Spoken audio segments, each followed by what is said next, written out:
Assalamualaikum warahmatullahi wabarakatuh. Saya Apoteker Hurin Inwayuni SPAM MFAM NIDN 0704038704. Saya bertugas di Universitas Anwar Medika dengan home base S1 Farmasi di bawah naungan Departemen Farmasi Komunitas. Sebagai dosen, saya wajib melaksanakan tridharma. Salah satunya adalah pendidikan. Mata kuliah yang saya ampuh yaitu manajemen farmasi, farmasi komunitas, komunikasi, informasi, dan edukasi obat, etik dan jurisprudensi, problem based learning pelayanan kefarmasian. Salah satu mata kuliah yang saya ampuh yaitu manajemen farmasi. Manajemen farmasi memiliki satuan kredit semester sebesar 2 SKS dan saya ajarkan di semester 4. Dosen pengampu pada mata kuliah ini yaitu Hurin Inwayuni selaku PJMK yaitu saya dan Bella Fevi Aristia selaku tim teaching. Deskripsi pembelajaran mata kuliah manajemen farmasi membahas tentang prinsip-prinsip manajemen seperti perencanaan, pengorganisasian, pengaturan dan kontrol, serta konsep dasar perencanaan, karakteristik individu dalam organisasi, sumber daya manusia dalam setting praktek kefarmasian, obat dan strategi pelayanan, marketing dalam kefarmasian, rekam praktek kefarmasian, kontrol pengadaan dan persediaan, konsep pemberian harga, pendanaan dan pertimbangan dalam praktek kefarmasian.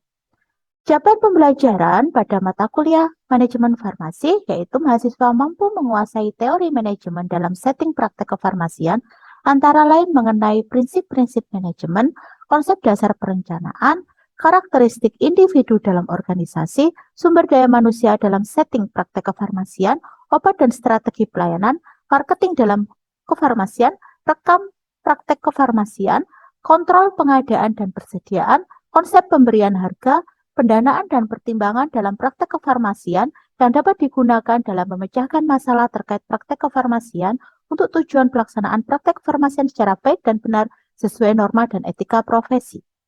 Capaian pembelajaran ini juga meliputi sikap S9, mahasiswa dapat menunjukkan sikap bertanggung jawab atas pekerjaan di bidang keahliannya secara mandiri.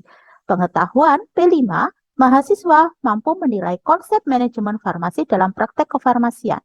Keterampilan umum KU1, mahasiswa mampu menerapkan pemikiran logis, kritis, sistematis, dan inovatif dalam konteks pengembangan atau implementasi ilmu pengetahuan dan teknologi yang memperhatikan dan menerapkan nilai humaniora yang sesuai dengan bidang keahliannya, serta keterampilan khusus KK9 menunjukkan penguasaan iptek, kemampuan riset, dan kemampuan pengembangan diri.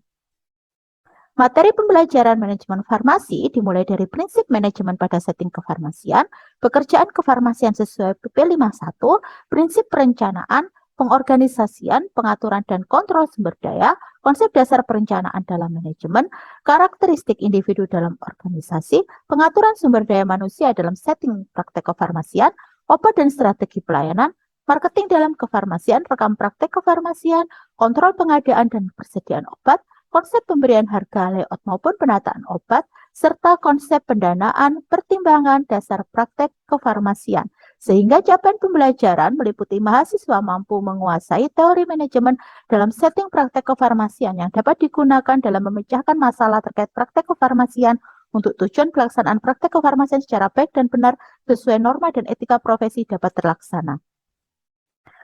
Referensi yang saya gunakan yaitu buku manajemen farmasi dari Diesel, Industrial Organizational Psychology Learning Module Personality, Essential of Pharmacy Management dari Totalian, Manajemen Apotek dari Unitanita, Harga Eceran Tertinggi Obat Generik tahun 2015 yang dikeluarkan Kemenkes RI, Harga Eceran Tertinggi Obat dalam masa COVID-19 tahun 2021 yang dikeluarkan Kemenkes RI, Marketing Manajemen dari Kotler, Efektif Farmasi Manajemen, dan Pengantar Manajemen.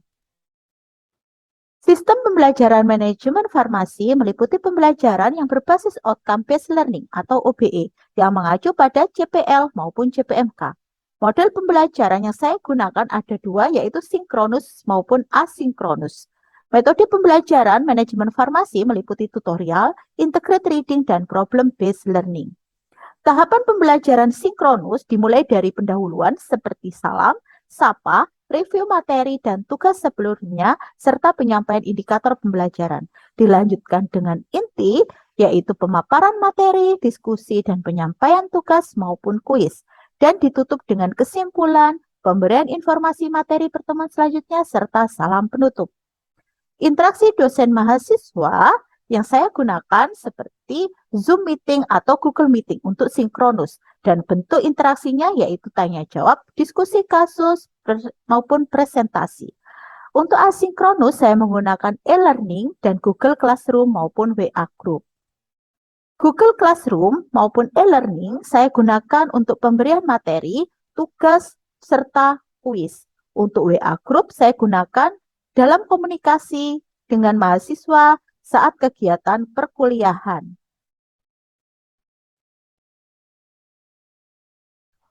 Asesmen yang saya gunakan, yang pertama mengacu pada SNDikti dan kebijakan PT, meliputi keaktifan dengan bobot 10%, yaitu terkait dengan kehadiran, keaktifan dalam perkuliahan dan tanya jawab, kedisiplinan dalam perkuliahan dan penyerahan tugas.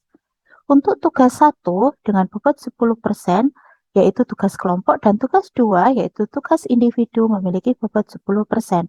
Untuk kuis memiliki bobot 10% dan UTS serta UAS memiliki masing-masing bobot 30%, sehingga total bobot yaitu 100%.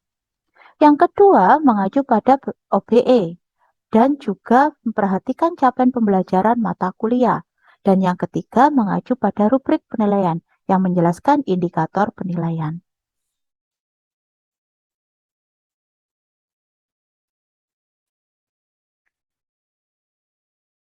Oke, saya mulai ya. Assalamualaikum warahmatullahi wabarakatuh. Selamat siang. Ya, bagaimana kabarnya hari ini? Sehat? Alhamdulillah sehat, Bu. Alhamdulillah, Bu, sehat. Ya, sebelum kita mulai untuk membahas topik 7 sesuai dengan kontrak kuliah, yaitu obat dan strategi pelayanan, mungkin ada yang ditanyakan terkait dengan materi minggu kemarin. Jangan lupa tugasnya dikumpulkan sesuai dengan jadwal yang ada di kontrak kuliah ya. Nggih, Bu. Sudah tidak ada yang ditanyakan? Kalau tidak ada, saya mulai dengan materi topik 7, yaitu obat dan strategi pelayanan. Dan jangan lupa untuk absen, ya, siakatnya sudah saya buka sampai nanti 100 menit ya. Jadi tidak ada alasan untuk lupa absen. Dan nanti terakhir saya akan share screen sebagai bukti bahwa kalian mengikuti perkuliahan ini. Ya, jadi apa sih yang kita inginkan nanti ya? Mendapat apa dari pembelajaran terkait dengan obat dan strategi pelayanan? Yang pertama, diharapkan mahasiswa mampu menjelaskan konsep dan praktek peran apoteker di apotik. Yang kedua, mahasiswa mampu menjelaskan strategi pelayanan obat. Dan yang ketiga, mahasiswa mampu menjelaskan tentang kriteria prioritas dalam pelayanan obat. Oke, outline-nya yang pertama konsep dan praktek serta peran apoteker di apotik. Jadi kita harus tahu dulu konsep apoteker di apotik itu bagaimana, perannya seperti apa, prakteknya nanti seperti apa, karena itu menjadi landasan untuk memahami manajemen farmasi. Kemudian strategi dalam pelayanan obat, kriteria prioritas dalam pelayanan obat, serta nanti terakhir ada tugas dan kuis. Kuis ini memang sudah ada di kontrak kuliah ya. Dan 1 minggu sebelum UTS, kalian memang akan mendapatkan kuis sebagai evaluasi sebelum UTS. Membangun sistem pelayanan kefarmasian. Ya, kemudian yang diutamakan di sini apa? Kepentingan pasien, keselamatan pasien, itu yang diutamakan. Dan sasarannya ada ekonomikal. Kenapa ekonomikal? Karena kita berhubungan dengan produk yang memiliki nilai ekonomi. Kemudian ada klinikal itu apa? Ada yang tahu nggak? Mungkin Mbak Sisil, maksud dari jaminan klinikal ini apa sih? Gitu. Atau siapa? Mbak Katarina. Kalau orang sakit, ya kan, beli obat berharap sembuh. Berarti obatnya harus memiliki efektivitas untuk menyembuhkan, ya kan? Itu berarti sasaran jaminnya adalah klinikal. Kemudian humanistik. Pasiennya kalau sakit gimana sih rasanya? Sedih, takut, ya kan? Nah, humanistic outcome ini diharapkan apoteker itu juga memiliki sifat humanistik, sehingga nanti pas apoteker itu bisa mendampingi pasien tidak merasa takut ya minum obat, tidak merasa takut untuk menjalani penyakitnya. Nah, itu termasuk humanistik. Nah, ternyata dalam konsepnya sasaran jaminan itu meliputi ekonomikal, klinikal, dan humanistic outcome. Nah, di dalam prakteknya, di realnya itu bagaimana? Apoteker dia harus memiliki profesionalisme.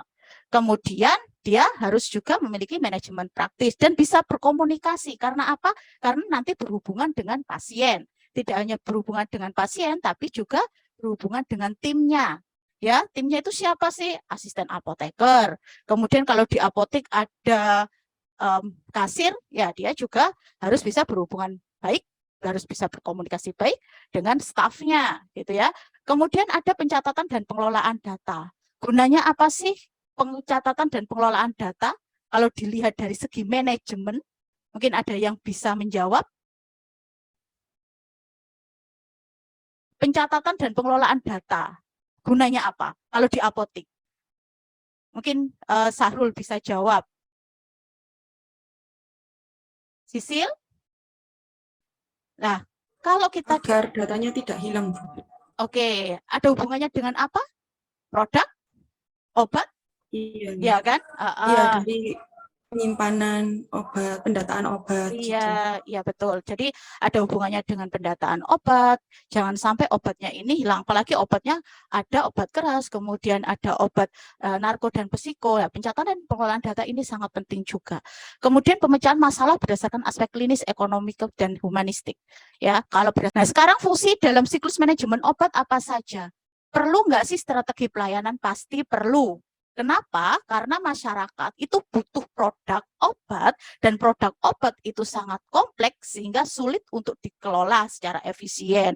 Nah, produknya juga bisa identik, cirinya sama, manfaatnya sama, tapi yang membuat beda adalah pelayanan. Maksudnya apa? Misalkan ada apotek satu, ya dia memiliki obat yang sama, yang bisa dijual sama dengan apotek sebelahnya, ya kan? Kemudian otomatis benefitnya sama juga. Tapi yang membedakan apa sih antara apotek 1 dengan apotek 2? Sama-sama memiliki obat yang dijual sama, ya, tapi apa yang membuat beda? Ternyata pelayanan itu sangat-sangat signifikan ya dalam membuat perbedaan antar apotek. Pelayanan seperti apa? Ya pelayanan yang paripurna pastinya itu. Nah, sekarang kita lihat bagaimana kita bisa memberikan pelayanan yang baik. Yang pertama adalah terkait dengan knowledge, pengetahuan dari apoteker. Kalau apoteker itu pengetahuannya baik, maka dia akan bisa menyampaikan dengan baik juga. Ya, sehingga pasien akan merasakan kepuasan terkait dengan apa yang disampaikan oleh pasien. Komunikasi itu juga penting. Kalau apoteker itu punya pengetahuan baik tapi tidak bisa berbicara, ya tidak bisa tersampaikan.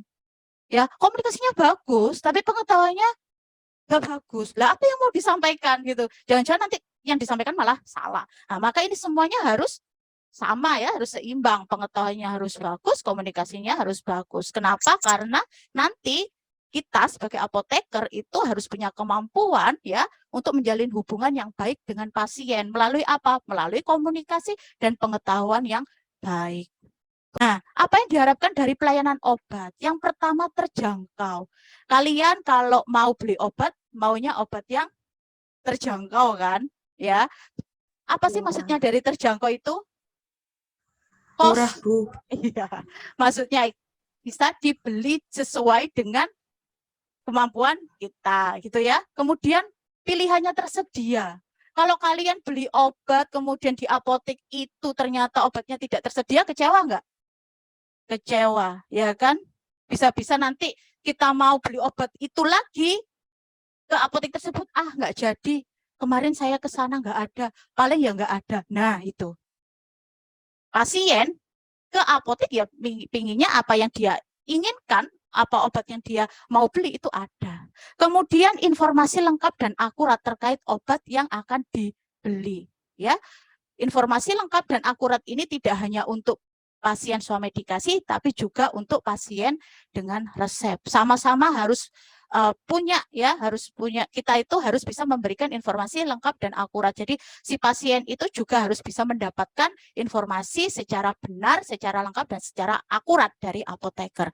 Kemudian produk, keandalan produknya sesuai, produknya dia memiliki efektivitas. Pelayanan jasa, pelayanannya dirasa cukup baik sehingga menimbulkan kepuasan gitu. Jaminan produk, apa jaminan produknya? Yaitu aman, ya, memberikan efektivitas, itu jaminan. Kemudian jaminan untuk jasanya apa? Misalkan Mbak Katarina beli obat, ya, kemudian apotekernya bilang, Mbak Katarina kalau nanti saat di rumah Mbak Katarina lupa, ya, terkait dengan informasi obat yang sudah saya sampaikan, Mbak Katarina bisa langsung menghubungi saya. Seneng nggak? Seneng dong. Berarti dia punya apa? Punya jaminan jasa, ya. Kemudian tanggap, apa yang dikeluhkan oleh pasien itu langsung ditanggapi oleh apoteker. Kalau kalian beli obat ke apotek, kemudian apotekernya tanggap, seneng kan? Wah, apotekernya aware banget sama saya. Ya, saya beli ini, dijelaskan. Saya mengeluhkan ini, kemudian diberikan solusi. Tanggap. Penggantian produk, ya. Contoh, misal nih produknya kosong. Jangan sampai yang namanya apoteker itu langsung bilang, oh saya nggak punya. Jangan, kasihan dong pasiennya. Padahal kita tahu bahwa yang namanya obat itu kan merek dagangnya macam-macam dan tapi bisa juga memiliki apa? Bahan aktif yang sama, betul. Jadi kalau seandainya merek ini nggak ada, bisa dong diganti merek yang lain. Ya, kita bisa kok mengganti produk itu dengan catatan apa? Dengan catatan kandungannya sama. Itu ya. Pelayanan darurat. Bagaimana pelayanan darurat ini sih? Contoh, saat ada pasien ya nunggu obat, ternyata anaknya udah kadung panas kejang. Lah masa apotekernya diam aja? Nggak mungkin dong. Apotekernya harus melakukan pelayanan cepat di saat darurat. Bagaimana? Bisa memberikan anti kejang ya, supositoria misalkan seperti itu, nggak masalah. Nanti tinggal konfirmasi ke dokternya. Karena apa? Karena itu adalah darurat. Kemudian apalagi pelayanan darurat? Misalkan tengah malam, apotek sudah tutup, tapi ada yang butuh, gedor-gedor.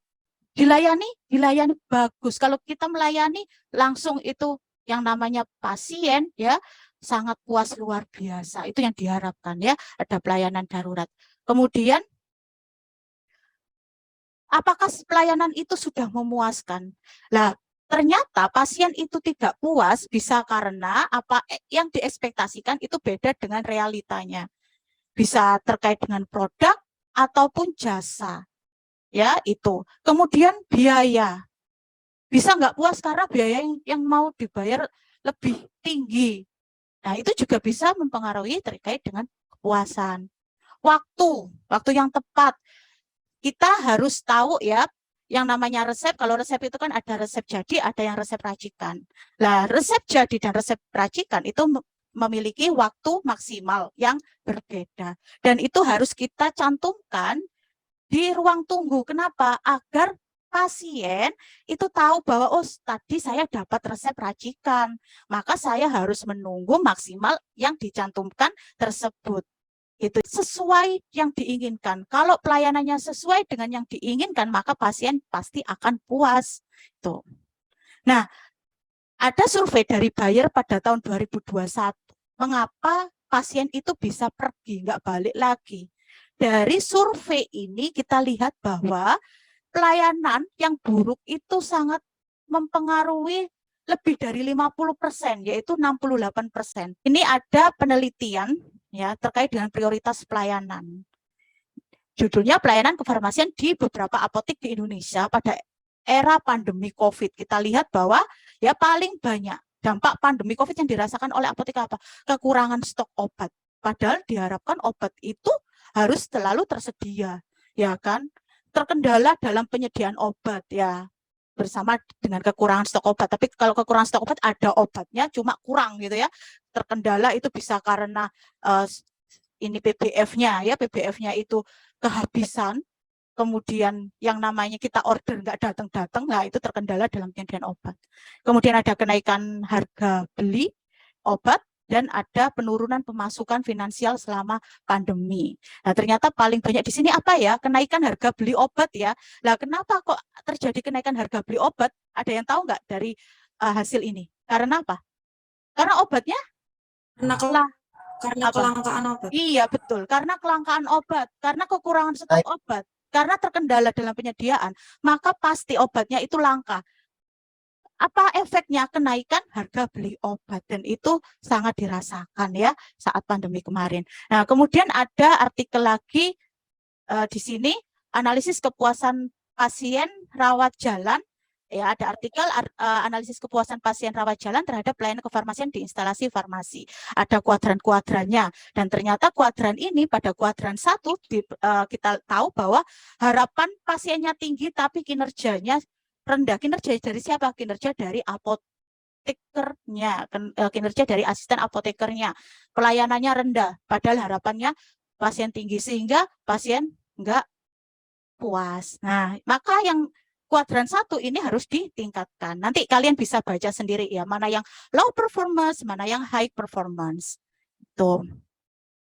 Kemudian selanjutnya ada kriteria prioritas. Contoh kriteria prioritas ada VVIP. Berarti kalau VVIP obat harus selalu tersedia. Kemudian diperlukan untuk penyelamat hidup dan mengatasi penyakit yang gawat dan kronis.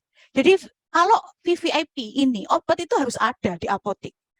Dan kenapa sih kok harus ada? Karena obat tersebut itu diperlukan untuk penyelamatan hidup pasien ya, dan mengatasi penyakit yang gawat.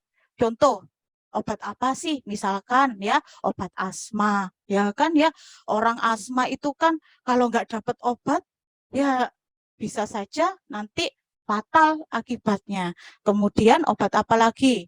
Obat penyakit jantung seperti itu. Jadi obat yang harus tersedia karena untuk menyelamatkan hidup dan mengatasi penyakit yang gawat serta kronis. Dan di sini ternyata obat yang harus selalu tersedia itu untuk menjaga pelayanan terhadap pelanggan, sehingga pelanggan itu setia kembali ke apotek kita. Kalau yang VIP itu obat yang tidak terlalu mendesak dan umumnya dipakai, serta banyak yang diminta. Contoh obat apa sih yang nggak mendesak? Obat apa contohnya? Obat kayak pilek gitu ya.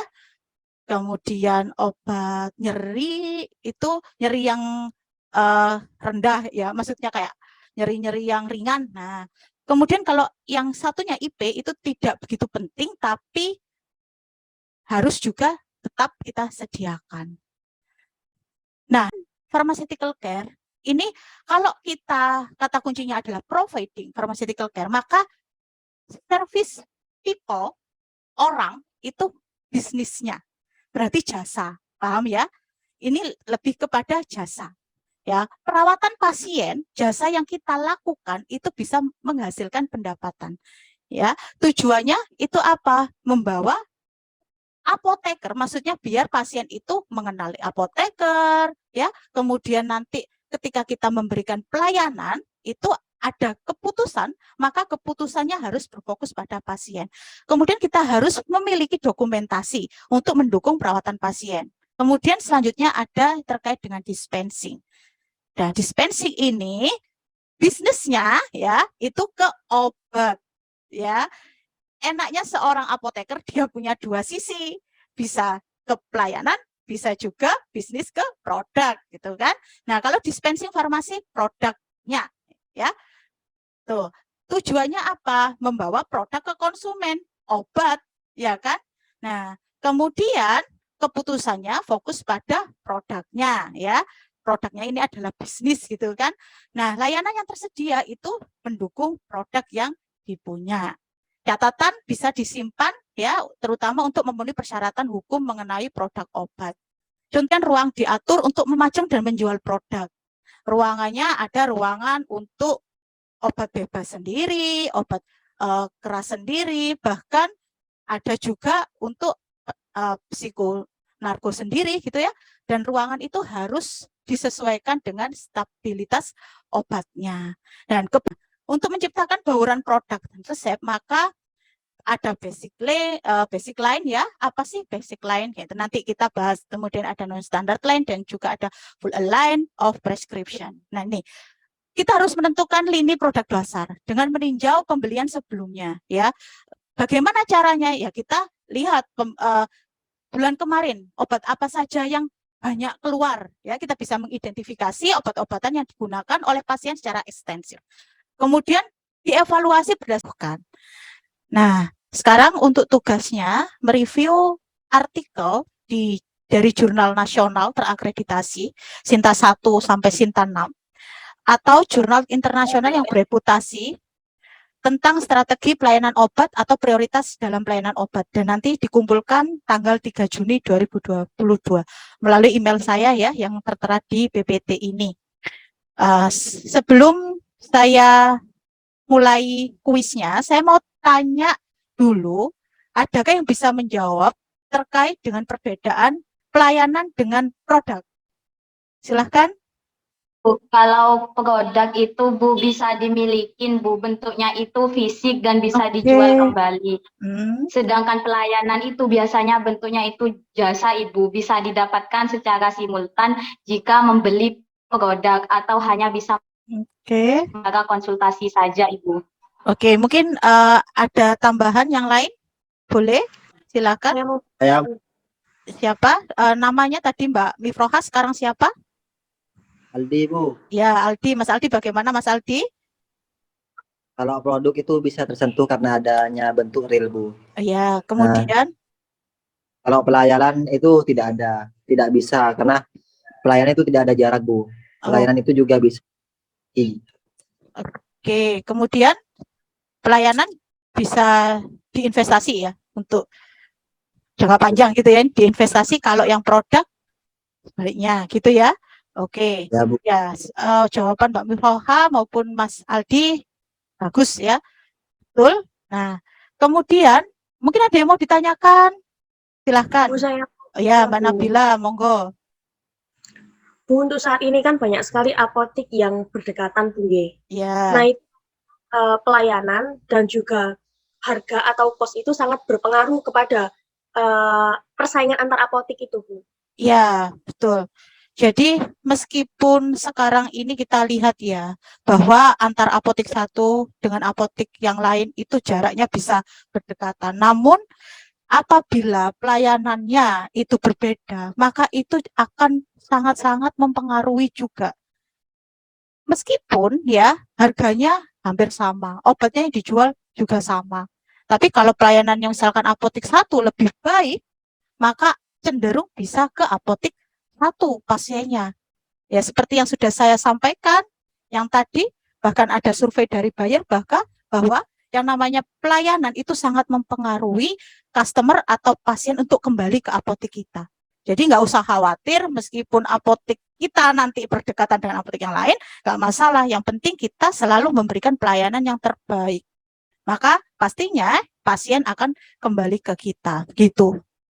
Mungkin sudah puas terkait jawaban saya? Iya, Bu. Mungkin nanti bisa dibuat judul penelitian, Bu, ya. Oh ya, bagus sekali. Ya, untuk skripsi ya. Iya, Bu. Mungkin ada yang lain yang mau tanya, silahkan. Sampun Bu, Oh, sudah jelas. Baik. Jangan lupa untuk kuisnya ya. Jadi nanti waktunya 30 menit kuisnya sesuai dengan link yang saya tampilkan ya. Kemudian untuk minggu depan jangan lupa kalian UTS, dan minggu depannya lagi materinya terkait pemasaran kefarmasian. Jadi kalian sudah bisa mulai sekarang untuk nyicil ya, untuk belajar mau UTS itu. Jangan lupa juga untuk kuisnya nanti. Oke. Jika tidak ada pertanyaan, saya tutup. Terima kasih sudah hadir di perkuliahan kali ini, dan semoga ilmu yang saya sampaikan dapat bermanfaat ke kalian semua.